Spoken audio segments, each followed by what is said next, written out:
go where I want, good. Yeah. I go where I want, good. Yeah. I go where I want, good.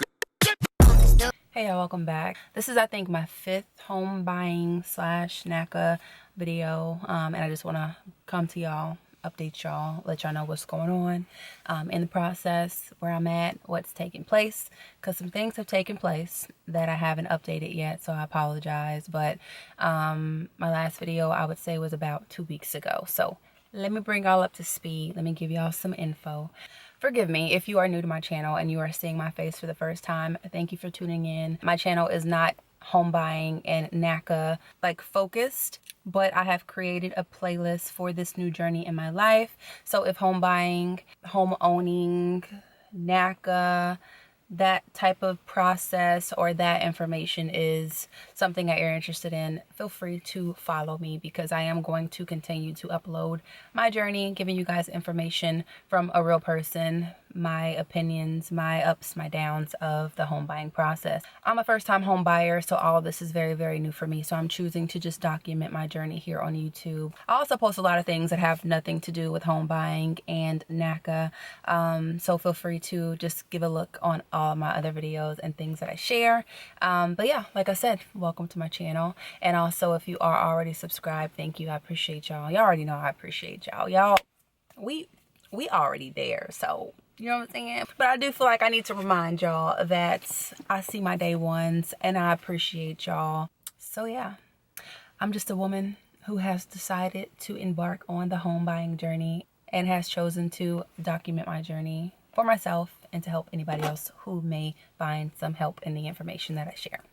Anyways, I feel like this entire journey is just going to be in my car, because basically the easiest thing for me to do is either come and update y'all whether I'm on my way somewhere, pulling up somewhere. So we just gonna have a lot of Jeep vibes in this process. Okay, so where did I leave off at on my last video? I was letting you guys know how I went to my purchase workshop. I got my paperwork, I got NACA qualified. I'm gonna be 100% transparent with y'all. The last video, I was trying my best to be optimistic, but I was real disappointed because the information I was given about buy down and interest rates, it really just I felt like I was getting shut down, you know. But I was, like I said, trying to stay optimistic, trying to remain positive, because I mean, if it's out of my control, it's out of my control.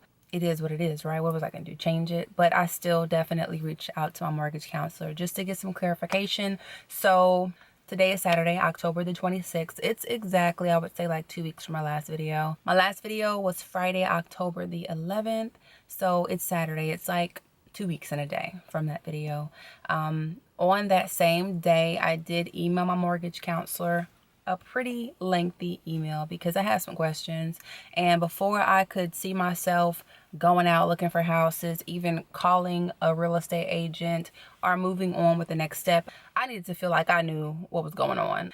I didn't really mention this because I didn't want to focus on like just the negatives, but when we went to the purchase workshop, there were two main, I would say, like presenters. There was one that was an in-house real estate agent, and there was one that I'm not sure exactly what his job or position was, but he worked for Naca, right? Like, for example, I did mention that my monthly payment amount was higher. The way I worded it though was just like, so if our paperwork shows a higher monthly amount than what we agreed to, is that something that typically happens, or in what situation would that happen, right? The answer they gave me didn't even answer the question. That's why I kind of like just let it go and decided to reach out to my mortgage counselor separately, because I didn't want that to affect anything that he had done to benefit me or to help me. So I think the answer they gave me was something like, what you're seeing on your paper for your monthly amount, there's so much that goes into that.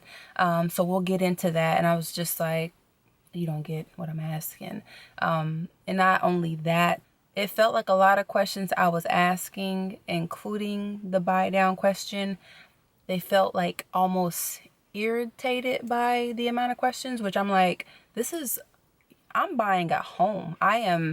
I'm completely debt free. My credit score is over 800. So let's be completely clear. This is going to flip me upside down. So this is a decision that I need to make sure I know what I'm doing, right? they were having technical difficulties. A lot of the pages we weren't even able to pull up. A lot of things we didn't even go through, like the white handbook that they gave to us. It was just kind of like, y'all make sure y'all look at that when y'all get home, or when this is over, make sure you look through that. It was a lot of things that were kind of skipped over. I really only say that to say I felt disappointed. I didn't feel excited, or I didn't feel ready for the next step leaving the purchase workshop, which is what you would expect. So that to me was just a taste of what a lot of people do complain about. So yes, I'm moving fast. Yes, I've been prepared, but definitely not a perfect process. So I also didn't make those parts a big deal in my last update, because for me, I don't expect things to be perfect. And for me, I try to focus on the things that are in my control, the bottom line, the things that actually matter, which buy down for me was my main focus. I talk a lot, and I'm not even going to apologize for it, because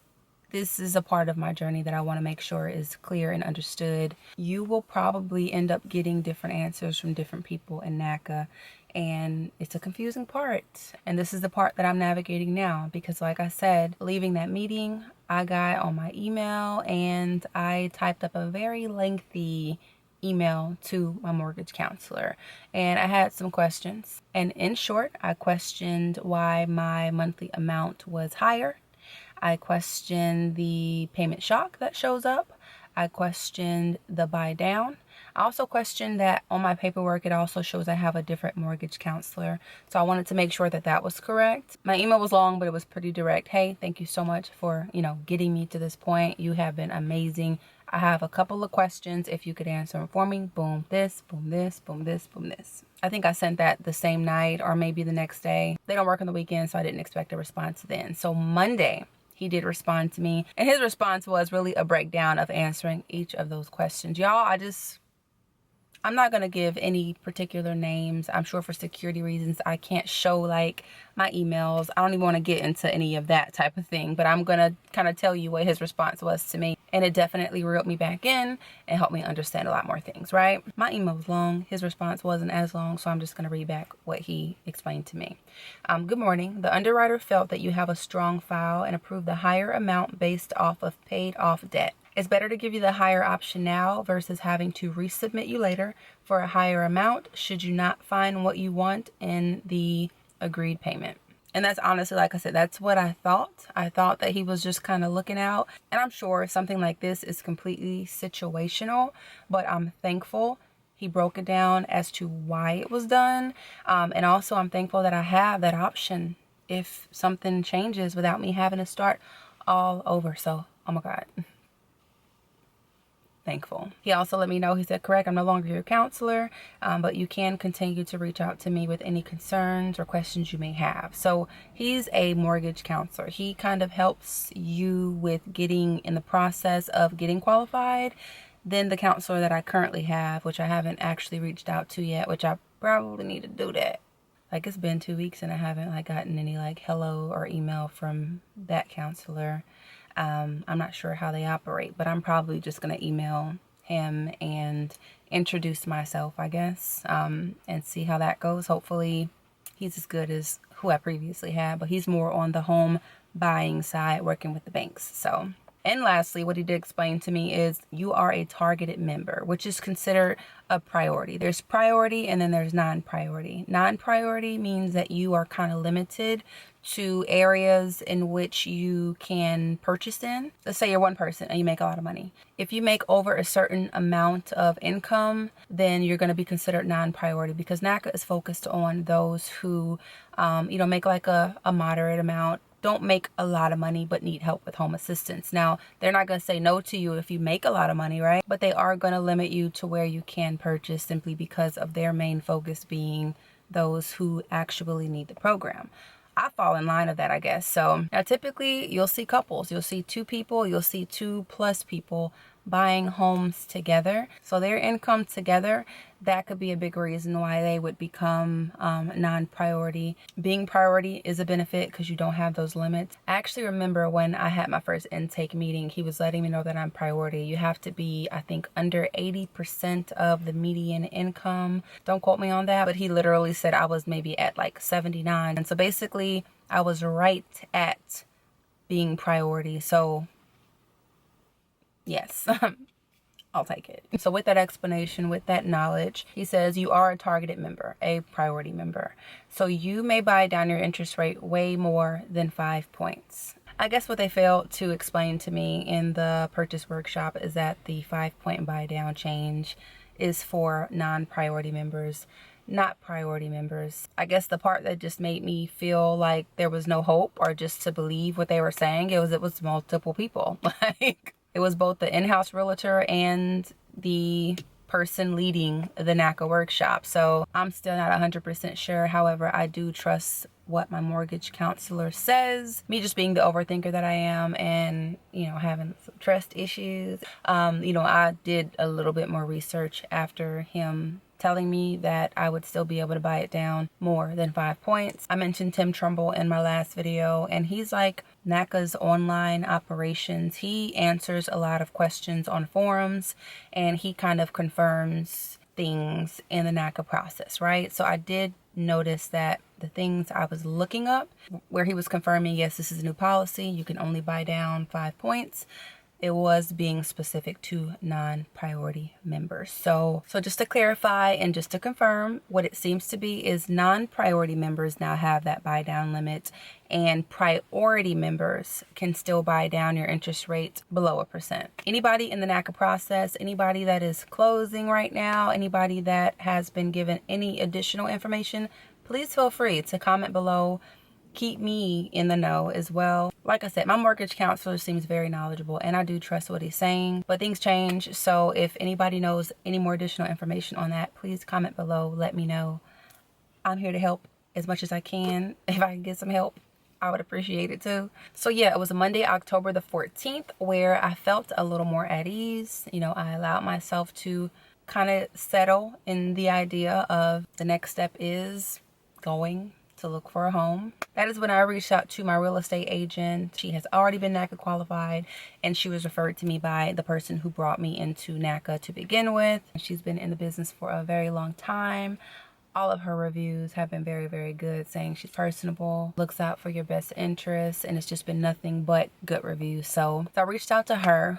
The conversation was really, really good and friendly. She was just kind of asking me some basics. What am I looking for? Square footage, price, maximum, minimum area, you know, home searching information.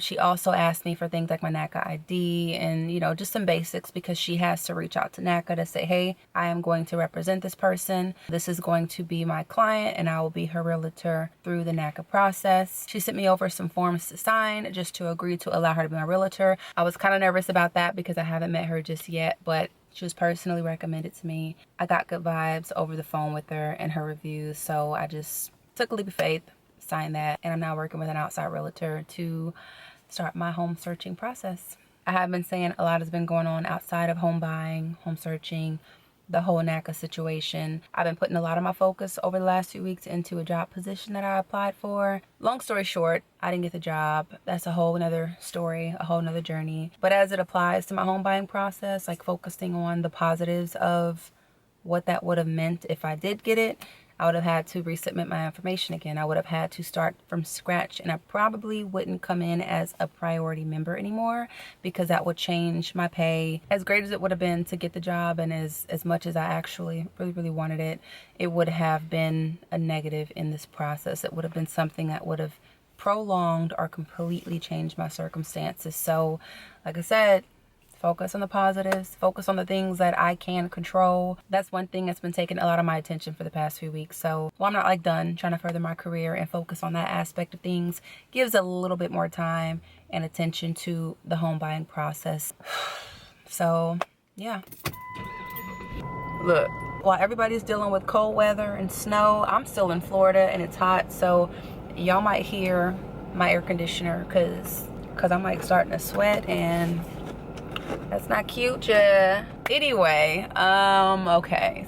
So I've updated you on the new information for buy down. I'm Naca qualified. I reached out to my real estate agent. She did send me a couple of listings. Nothing that I really wanted to just like go and see. And honestly, before I actually even meet up with her to look at houses, I want to kind of get out and get the experience on my own.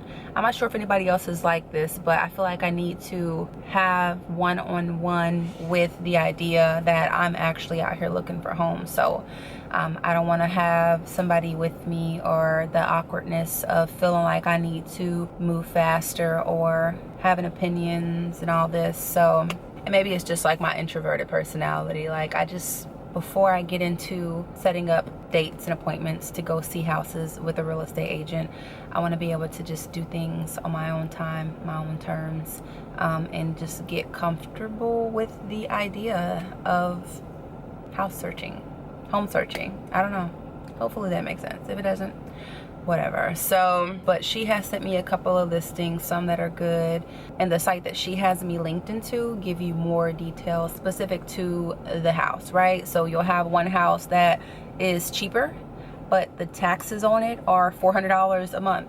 But you'll see one that's a little more expensive, but the taxes on it are $200 a month. So I'm learning with kind of like the information she's bringing to me and with the research that I'm doing.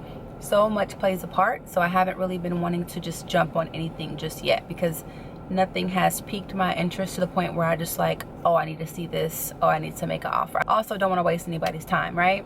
So the past 2 weeks have just been pretty much me being online, looking at houses, refreshing. This is also the season, clearly where I live, where new listings don't show up as often as they were before. So the postings and the new houses, they have definitely slowed down. So I feel like whenever I go on there, it's like the same houses that I've already seen. So just to give y'all the full experience though, something happened 2 days ago on Thursday, October the 24th. And let me just say, the area in which I live in right now, I simply can't afford to buy a house in this area. So I'm already knowing that when I buy a home, it is me going to a completely separate area. That's already understood. That's already like, that's just what it is, right? But I'm at work the other day on Thursday, 2 days ago. And as I do, I'm on the site, I'm refreshing, I'm refiltering, I'm looking at houses, and I see a house that literally dropped by $77,000. And I look at this and it puts it in the price range of what I would be able to afford.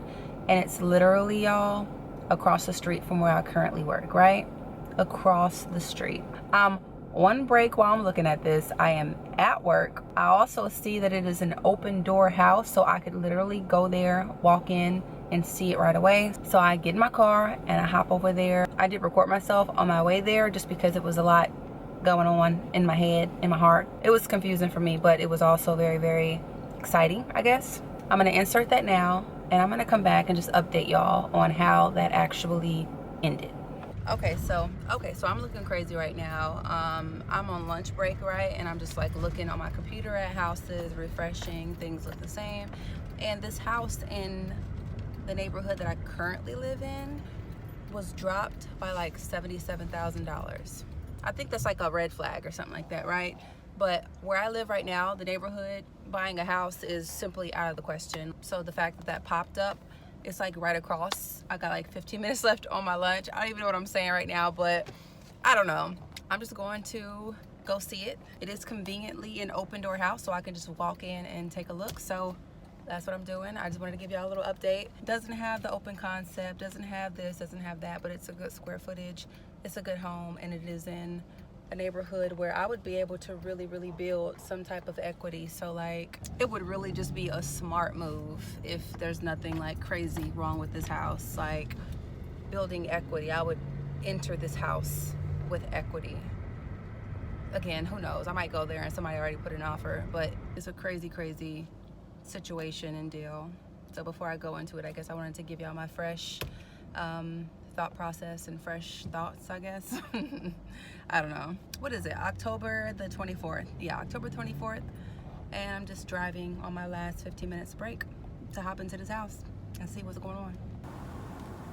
So this is the house. camera roll.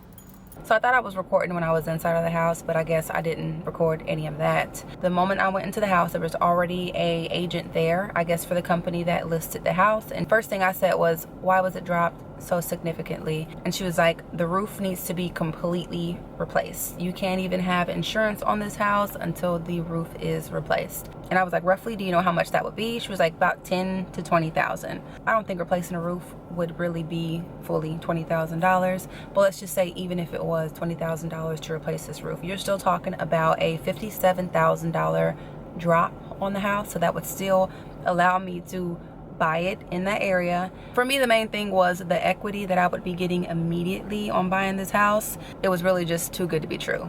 I walked through the house. There was already couples in the house, people walking through the house because clearly they saw it too, and they were confused by it, right?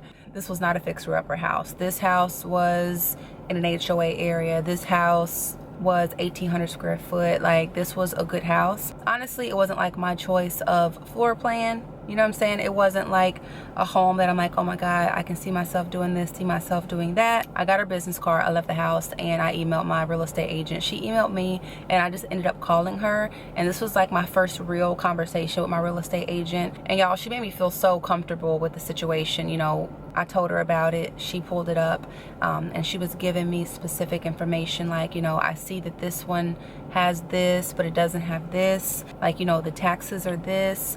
This actually is a really, really good deal. We had a good long conversation about this, and you know, she wasn't trying to push me to just put an offer in, and this was the first time I heard these words. She was like, if you'd like to put in an offer, we can do that. We can ask for this, we can do this. And I'm like, whew.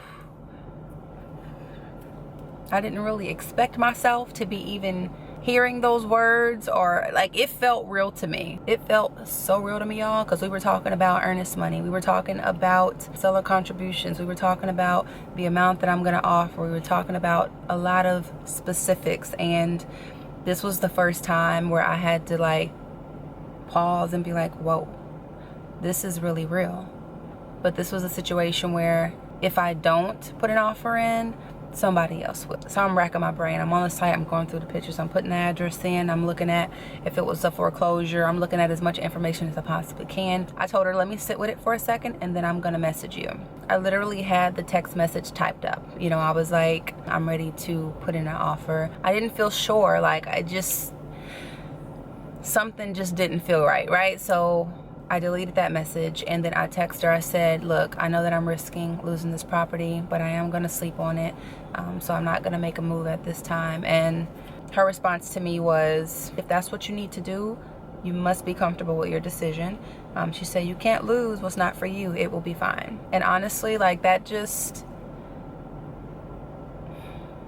made me feel so much better. In my mind, I was thinking business, money, dollars, this offer, you know, all of the serious aspects of it. Her replying to me that way just reassured me that for her, it's not just about closing on a sale. So yeah. And let me just tell you how this whole house situation ended, okay? I woke up the next day, pulled up that house. On every single site that it was listed on, it was increased back up like $60,000. So basically put right back to what houses normally are in that area. Made no sense to me. Like, I don't know if it was an error. To me, it felt like some type of strategy to like get some traffic in on that house and then put it back. Made no sense. Basically, when I saw that, I'm just like, okay, this house wasn't for me. That also just takes off the stress of whether I'm making the right decision or not.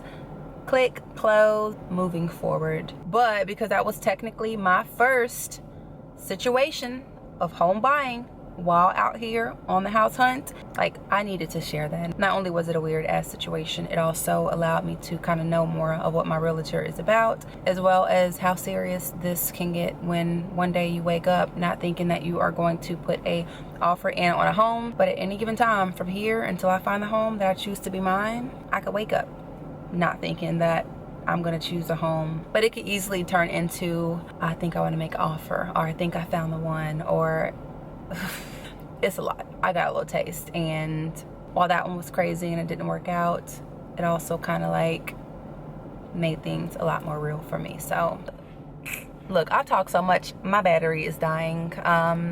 Today is Saturday, like I said, and what I'm doing today is on my own. I'm driving around a couple of neighborhoods. I might pull out my phone and record a couple of things, maybe add them to the end of the video, because my camera is on 2% right now and it's going to die on me, okay? I might go into a couple of open houses for regular previously owned homes, but I'm gonna go to a couple of new construction homes because I'm kind of geared towards new construction.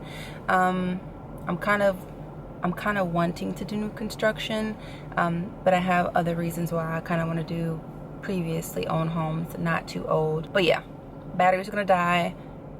I'm headed out this Saturday to look at some houses. I'm doing it on my own. I just want to allow me to have me and my thoughts, nothing added or on top of that. And after I have this round of me going out and searching, that's when I'll get my realtor involved, bring my friends, and start to get into the fun of it. But yeah, I might insert those videos, I might not. If not, thank you for tuning in. This is a long update. I promise I'm gonna update more often so that the videos aren't so long. But y'all have a beautiful rest of your day. Whatever you're trying to do, wherever you're trying to go at this point in your life, stay positive, stay realistic, stay optimistic, and stay focused on what is in your control. I will see y'all in the next video. Bye. I go where I want good. Yeah. I go where I want good. Yeah. I go where I want good.